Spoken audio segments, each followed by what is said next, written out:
Shalom. Bagaimana kabar kalian? Tentunya sehat kan? Puji Tuhan kalau kalian semuanya sehat. Oke, pada kesempatan kali ini Pak Teguh akan menyampaikan renungan Paskah dengan tema berpaling pada Sang Hidup, yaitu yang terdapat di kitab Yohanes 20 ayat 14 sampai dengan 16. Begini firman Tuhan, saya akan membacakan untuk anak-anak semuanya. Sesudah berkata demikian, ia menoleh ke belakang dan melihat Yesus berdiri di situ. Tetapi ia tidak tahu bahwa itu adalah Yesus. Kata Yesus kepadanya, "Ibu, mengapa engkau menangis? Siapakah yang engkau cari?" Maria menyangka orang itu adalah penunggu taman, lalu berkata kepadanya, "Tuhan, jikalau Tuhan yang mengambil dia, katakanlah kepadaku, di mana Tuhan meletakkan dia, supaya aku dapat mengambilnya." Kata Yesus kepadanya, "Maria." Maria berpaling dan berkata kepadanya dalam bahasa Ibrani, "Rabuni," artinya guru. Amin. Sebelum mendengarkan renungan, marilah kita siapkan hati, pikiran, perasaan, dan kemauan kita untuk tertuju pada Tuhan, dan kita senantiasa mengundang kuasa Tuhan untuk hadir bersama-sama anak-anak dan kita sekalian. Marilah kita akan berdoa. Tuhan Yesus, saat ini kami siap untuk mendengarkan kebenaran firman-Mu, di mana kami akan mengingat Engkau Tuhan, di mana hari kemenangan, hari kebangkitan-Mu yang akan menyelamatkan kami semua orang berdosa. Di dalam nama Tuhan Yesus, doa ini kami serahkan. Amin. Anak-anak, sebelum Tuhan Yesus bangkit dari antara orang mati yang disebut dengan Paskah, Tuhan Yesus mengalami berbagai penganiayaan. Dari mulai penangkapan di Taman Getsemani, kemudian diolok-olok, diludahi, terus disalibkan, dan sampai akhirnya mati di kayu salib di Bukit Golgota, atau yang sering disebut di Bukit Tengkorak. Dan pada akhirnya dia bangkit dari kuburnya, bangkit dari antara orang mati. Anak-anak yang terkasih, mari kita pahami bersama bahwa kebangkitan Yesus dari antara orang mati adalah salah satu kejadian atau peristiwa besar dalam kehidupan iman Kristen. Kedatangan Kristus adalah hendak menebus dosa manusia. Maka kematian Tuhan Yesus di kayu salib merupakan pengorbanan yang tiada bandingnya dan tiada taranya.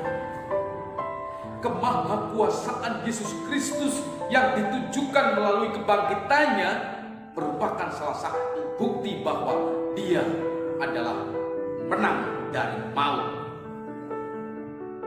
Ketika Maria mendatangi kubur Yesus pagi-pagi sekali untuk melihat keadaan di sana, sayup-sayup ia merasakan ada bayangan berdiri di belakangnya.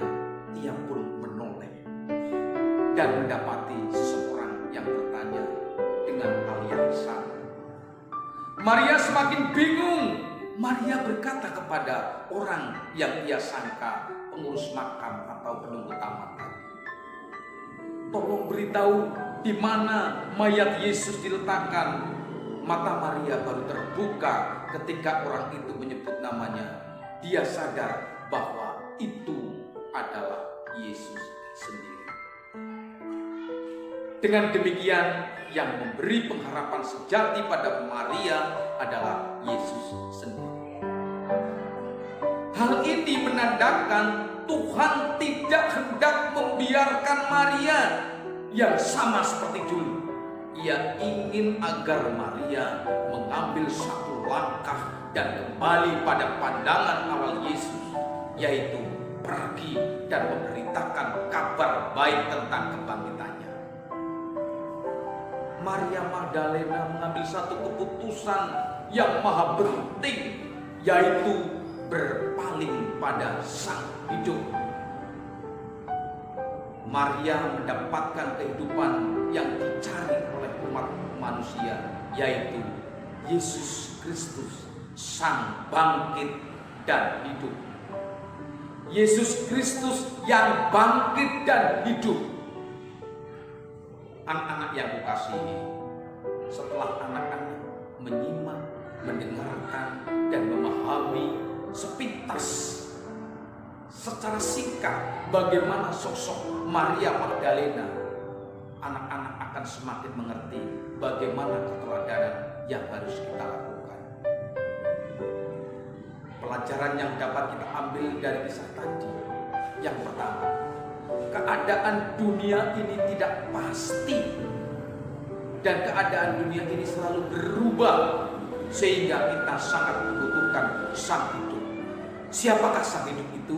Sang Hidup adalah Yesus Kristus. Yang kedua, Yesus Kristus memberi teladan sejati tentang berkorban bagi kemanusiaan. Dan yang ketiga, hanya ketika kita berpaling kepada Sang Hidup, kita akan menemukan kebahagiaan yang sejati. Demikian dengan sikap yang anak-anak dapat simak, dan mari kita akan serahkan, dan kita akan serahkan kepada Tuhan melalui doa. Mari kita berdoa. Terima kasih Tuhan, Engkau telah membuka mata hati pikiran kami untuk mengerti apa yang dilakukan oleh Yesus Kristus dan bagaimana Maria Magdalena yang sudah berpaling kepada Sang Hidup dan akhirnya mendapatkan kebahagiaan, mendapat penghiburan dari Sang Hidup sendiri, yaitu Yesus Kristus. Dan marilah kita serahkan hidup kita sepenuhnya kepada Sang Hidup, Yesus Kristus. Haleluya. Amin. Terima kasih. Selamat Paskah. Tuhan Yesus memberkati. Kami keluarga besar SD Kristen Adiraja mengucapkan selamat Hari Raya Paskah tahun 2020.